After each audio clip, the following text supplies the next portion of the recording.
Vimal boys നിർമ്മാതാക്കളുടെ bank അക്കൗണ്ടുകൾ മരവിപ്പിക്കാൻ കോടതി ഉത്തരവ്. അരൂർ സ്വദേശി സിറാജ് സമർപ്പിച്ച ഹർജിയിലാണ് എറണാകുളം കോടതിയുടെ ഉത്തരവ്. 7 കോടി മുടക്കിയിട്ട് ലാഭവിഹിതമോ മുടക്കുമുതലോ നൽകിയില്ല എന്നുള്ളതാണ് പരാതി. PS വിമൽ വിശദാംശങ്ങളുമായി ചേരുകയാണ്. വിമൽ, ഈ പരാതിയിൽ അദ്ദേഹം പറയുന്ന എന്താണ്? ഈ സിനിമയ്ക്കായി കോടികൾ മുടക്കിയിട്ടുണ്ട്, പക്ഷെ അതിൽ നിന്ന് യാതൊരു തരത്തിലുള്ള ലാഭവിഹിതമോ ഒന്നും നൽകാതെ കബളിപ്പിച്ചു എന്നുള്ളതാണോ?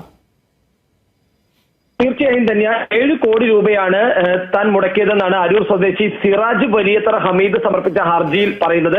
ഇതിൽ 40% ലാഭവിഹിതമാണ് നിർമ്മാതാക്കൾ വാഗ്ദാനം ചെയ്തിരുന്നത്. എന്നാൽ പണം പുറത്തിറക്കി വലിയ രീതിയിലുള്ള പണം തിരികെ ലഭിച്ചിട്ട് പോലും ഈ മുടക്ക് മുതലോ കബളിപ്പിച്ചു എന്നാണ് ഹർജിയിൽ പറയുന്നത്.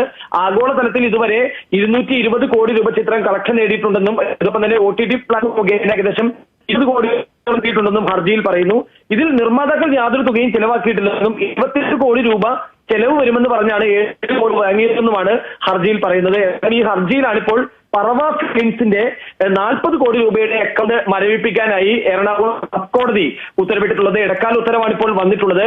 ഇതിൽ ഈ പറവ ഫിലിംസ് എന്ന് പറയുന്ന സൗബിനും അതോടൊപ്പം തന്നെ ഷോൺ ആന്റണിയും ചേർന്നുള്ള ഒരു പാർട്ണർഷിപ്പ് കമ്പനിയാണ്. ഈ കമ്പനിയുടെ 40 കോടി രൂപയുടെ അക്കൗണ്ട് മരവിപ്പിക്കാനാണ് എറണാകുളം സബ് കോടതി ഉത്തരവിട്ടിട്ടുള്ളത്. ഇതോടൊപ്പം പക്ഷേ പണം ചോദിക്കാൻ സിറാജിനെ സമീപിച്ചപ്പോൾ തന്നെ സിനിമയുടെ പേര് കരുവന്നൂർ ബോയ്സ് എന്നായിരിക്കുമെന്ന് കൃത്യമായി പറഞ്ഞിരുന്നു യുവർ ഓണർ.